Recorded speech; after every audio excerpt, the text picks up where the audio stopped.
Muy buenas.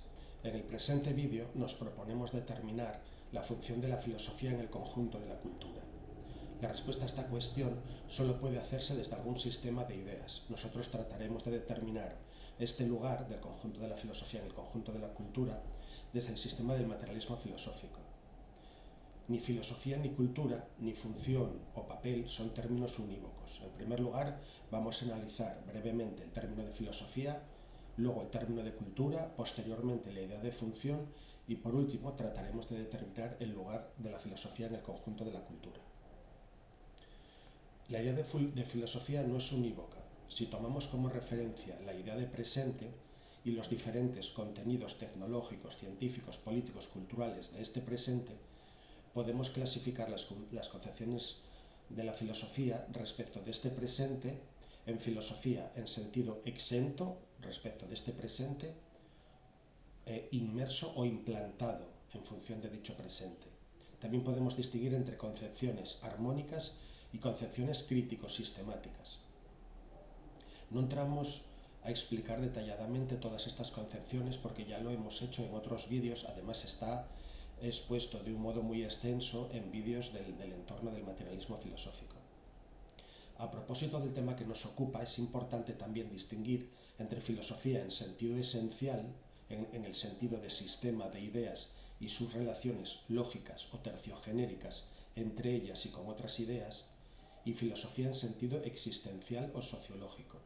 Las ideas de un sistema filosófico pueden ser muy destructivas para determinados mitos o ideologías de una determinada cultura, pero sin embargo no tener poder efectivo sobre ellas si esa filosofía no tiene cierta implantación o peso sociológico. Digamos unas palabras sobre la idea de cultura. Como hemos dicho, no hay una sola idea de cultura, sino múltiples. Es necesario distinguir entre diferentes ideas de cultura. Desde el punto de vista nosiológico, hay concepciones espiritualistas de la cultura y concepciones materialistas de la cultura. A su vez, estos dos grandes tipos pueden modularse en diferentes subtipos, pero para simplificar, dejémoslo en la idea general de estos dos grandes tipos de ideas de cultura. La distinción es importante para el tema que nos ocupa porque quien parte de una concepción espiritualista de la cultura, Herder, Fichte, Hegel, entenderá las relaciones entre filosofía y cultura de un modo muy diferente que quien parte de una concepción materialista de la cultura, Morgan, Taylor, Marx, etc. Nosotros nos basamos en la idea de cultura del materialismo filosófico, que es una idea materialista de la cultura, según la cual la cultura ni se identifica del todo con el ser humano, ni es algo separado del todo del ser humano. La cultura está hecha por el hombre, pero la cultura también hace al hombre, y por tanto no se reduce al hombre porque tiene unos ritmos extrasomáticos que tienen una cierta autonomía.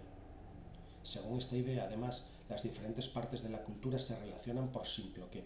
Todas las partes de la cultura se relacionan con otras, coexistiendo con ellas, pero no todas con todas. La cultura tiene una infinidad asimismo de niveles y capas, con relativa independencia e inconmensurabilidad unos de otros. Además, estas diferentes partes pueden tener conflictos entre sí, y hay instituciones, componentes, partes que pueden ser funcionales en unos niveles y disfuncionales en otros. En toda cultura hay siempre fracturas, discontinuidades, conflictos entre instituciones de todo tipo. Entre las diferentes culturas también hay conflictos de toda índole, pero las culturas no armonizan o se oponen unas a otras de modo enterizo, metamérico, sino que las relaciones de armonía o conflicto tienen lugar más bien entre instituciones o grupos de instituciones, como la monogamia y la poligamia, la institución de la religión, porque unas religiones se oponen a otras, etc. En cualquier caso, desde el materialismo filosófico, no ha lugar a un relativismo cultural, al menos a un relativismo cultural extremo, porque las culturas se enfrentan entre ellas y en este enfrentamiento unas culturas demuestran siempre más potencia en conocimiento, praxis, tecnología, etcétera, que otras. Por lo tanto, no se puede decir que todas están al mismo nivel. Digamos ahora unas palabras sobre la idea de función. No podemos detenernos a analizar exhaustivamente esta idea, pero en cualquier caso diremos que nuestra idea de función se basa sobre todo en los análisis que el sociólogo Merton realizó sobre la idea de función desde la corriente del funcionalismo. Merton, como se sabe, Distinguió entre consecuencias funcionales, disfuncionales y afuncionales de las instituciones. Asimismo habló de funciones manifiestas y latentes, etc. Nosotros tendremos en cuenta estas diferencias y matices. Cuando hablamos de función habrá que distinguir asimismo entre influencia esencial e influencia existencial. La influencia esencial es la influencia lógica de unas ideas sobre otras, mientras que la influencia existencial es la influencia real, efectiva, que guarda relación con el peso relativo que puede tener la filosofía en un momento dado. Las ideas de una determinada filosofía pueden ser muy destructivas para una ideología, para un mito, pero en la práctica no tener apenas efectos si es que esa filosofía no tiene un peso o relevancia sociológica, como hemos apuntado antes. La influencia, por último, puede ser reglada o difusa. Puede ser la influencia de la filosofía como escuela, concepción, sistema de ideas transmitido desde instituciones específicas, o puede ser una influencia difusa, indirecta, material, en cuanto a como contrapuesta a formal, en cuanto la filosofía está ejercitándose desde instituciones diferentes a las educativas, a las académicas, como puede ser el lenguaje, la cultura popular, etc. Pasemos ya a intentar determinar la función de la filosofía en la cultura. Vamos a dividir este apartado en dos. Por un lado diremos unas palabras de la influencia de la cultura en la filosofía y por otro diremos unas palabras de la influencia de la filosofía en la cultura. En cualquier caso, en cuanto asumimos que la filosofía es una institución, la relación entre filosofía y cultura es la relación entre unas partes de la cultura con otras partes de la cultura. Pues bien, ¿de qué modo influye la cultura en la filosofía? En virtud del principio de Simploqué, no todas las partes de la cultura influyen en la filosofía, pero es evidente que la filosofía no es una actividad que se pueda desenvolver de un modo absolutamente autónomo, al margen de la influencia de la cultura. Pero esto no quiere decir que la filosofía, estoy hablando de la filosofía entendida en sentido crítico sistemático, se pueda reducir a la cultura. La filosofía no se puede reducir a la cultura, no es una secreción espontánea, una suerte de continuidad estructural o superestructural de la cultura. La filosofía en sentido mundano, lato, adjetivo, podrá considerarse reducible a la cultura, una secreción de la cultura o de algunas partes de otras partes de la cultura, pero no así la filosofía crítico-sistemática. ¿De qué modo la cultura puede influir en la filosofía crítico-sistemática, que es la que aquí nos interesa? En general, creemos que se puede decir que no toda cultura hace posible la aparición de la filosofía crítico-sistemática. El tipo de filosofía que se pueda desarrollar dependerá de la tradición filosófica previa, dependerá del grado de evolución de las ciencias en el seno de dicha cultura, de las condiciones económico-políticas de esa cultura, de las ideologías hegemónicas y de la dinámica de grupos, etc. Porque, puesto que todos estos elementos podrán hacer posible la aparición o no, y no solo eso, sino la aparición con cierto peso significativo, crítico o no, de la filosofía en sentido crítico-sistemático. En general, las filosofías exentas y armonistas creemos que tendrán una presencia más garantizada en una cultura determinada que filosofías implantadas crítico-materialistas, que por la propia esencia de dicha filosofía es una filosofía que reconoce los conflictos de todo tipo dentro de la sociedad y toma partido por unas partes frente a otras, destruyendo mitos e ideologías. Por eso, mientras las filosofías exentas o armonistas creemos que tienen garantizada su presencia, la filosofía crítico-materialista no necesariamente tiene garantizada su presencia o su peso sociológico.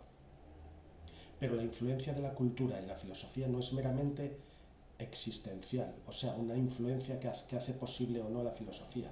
También es directiva, en el sentido de que la cultura o determinadas partes de la cultura y sus relaciones mutuas pueden empujar a la filosofía a investigar unos temas y no otros, a investigar en una dirección y no otra. Y acaso también la cultura tiene una influencia conformativa sobre la propia filosofía crítico-sistemática, en la medida en que determinadas técnicas, aparatos, etc., pueden servir de modelos para pensar las relaciones entre ideas, como pueda ser, por ejemplo, los modelos biológicos para pensar las sociedades y las relaciones entre sociedades, aparatos mecánicos como el reloj para pensar, otro tipo de aparatos para pensar modelos mecanicistas del universo, etc. Bien, veamos ahora de qué modo influye la filosofía en la cultura. Hemos visto de qué modo influye la cultura en la filosofía. Veamos ahora esta misma relación, pero en sentido inverso. Pues bien, las filosofías en sentido lato, en cuanto secreciones relativamente espontáneas de determinadas instituciones, creemos que tendrán su existencia asegurada, las filosofías en sentido lato, sobre todo las que emerjan de instituciones con gran peso sociológico. En cuanto a las filosofías en sentido estricto, tendrán más probabilidades de prosperar las de carácter exento y armónico que las de carácter inmerso y polémico. Pero ¿qué tipo de influencia tienen o pueden tener las ideas de una determinada filosofía crítico-materialista sobre la cultura? Dependerá del tipo de cultura, pero en general creemos que se puede decir que una filosofía crítico-materialista cumplirá las siguientes funciones sobre la cultura de referencia, siempre y cuando se la deje prosperar y tener un cierto peso sociológico. Por un lado, clasificar y filtrar las diferentes partes, dimensiones de la realidad y sus relaciones más generales a partir de los saberes y prácticas del presente. Una suerte de clasificación del lugar que ocupa cada saber, del lugar que ocupa las diferentes prácticas y tal, una suerte de mapa nosiológico general de la realidad. También cumplirá el papel de poner de relieve, explicitar, visibilizar los supuestos detrás de las principales prácticas sociales y los diferentes saberes del presente, los supuestos que están operando detrás de estos diferentes saberes, como las ciencias, como el saber político, etc. También tendrá un papel de integración de los diferentes saberes y prácticas para construir un mapa general de la realidad. No ya un mapa, por decirlo así, de los distintos saberes, sino un mapa ontológico de la propia realidad. También, evidentemente, una función de crítica de las ideologías, crítica de los mitos de las ideologías, etc. De hecho, Gustavo Bueno llega a decir, hablando del papel de la filosofía en el conjunto del hacer, que lo característico de la filosofía es el deshacer, ¿no? El deshacer mitos, ideologías, ideas oscuras y confusas, etc. Bien, es importante destacar, en cualquier caso, no solo las funciones de la filosofía en el conjunto de la cultura, sino también los límites del conocimiento filosófico en sentido estricto. ¿Tiene límites el conocimiento filosófico? Entendido de este modo estricto o crítico sistemático, crítico materialista, etc. En general creemos que se puede afirmar que la filosofía no es solo un conocimiento teórico, sino que constituye una forma de praxis, un tipo de praxis. Una forma de praxis que podríamos llamar práctica teórica, que busca la verdad y cuya praxis no se puede desvincular de esta búsqueda de la verdad. La filosofía crítico-materialista no busca necesariamente una sociedad más justa ni ciudadanos más felices. Lo que busca es la verdad. El filósofo podrá señalar cuál es la esencia de la política, de la religión, de las ideas de justicia, de ética, etc. Pero el filósofo crítico-materialista, en cuanto tal, solo podrá explicar las fracturas, contradicciones, la esencia de las ideas y sus relaciones conflictivas. Si se quiere, subespecie a eternitatis, no subespecie circunstancior en función de tal o cual sociedad, porque entonces ya no actúa como filósofo sin más, sino como filósofo español, alemán, etc. Además, como filósofo crítico materialista tendrá que constatar la pluralidad de valores y sus conflictos objetivos, sin tomar partido por los de ninguna sociedad, porque entonces deja de actuar como filósofo para actuar, como hemos dicho, como filósofo francés, alemán, griego, etc. Su compromiso es con la verdad, no con el bienestar, ni la felicidad, ni la justicia, que podrá evidentemente buscarlos, pero entonces ya no estará actuando como filósofo en sentido estricto, sino como filósofo de una determinada polis enfrentada a otras. Pues la felicidad, la justicia, etcétera, solo existen en función de las estructuras de cada sociedad, polis, cultura, etcétera, enfrentada a otras, y en cuanto a los valores éticos pueden chocar con los políticos, etcétera. Con esto se quiere señalar que la praxis del filósofo es la búsqueda de la verdad, pero el filósofo que se compromete con una praxis concreta en la polis ya no lo hace como filósofo, sino en función de habitante de esa polis. Además, la función de la filosofía de búsqueda de la verdad podrá ser funcional en unos aspectos, pero disfuncional en otros, y acaso solo su saldo neto resulta positivo en cuanto esta filosofía crítico-materialista resulta limitada y sometida a intereses externos a la propia filosofía.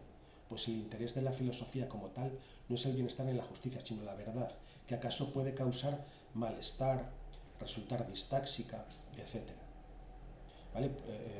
Y por eso decíamos que nos basamos en la idea de función de Merton, porque una institución, cualquier institución, puede tener consecuencias funcionales, disfuncionales o funcionales, y luego en función y funcionales en un nivel y disfuncionales en otro nivel, etc.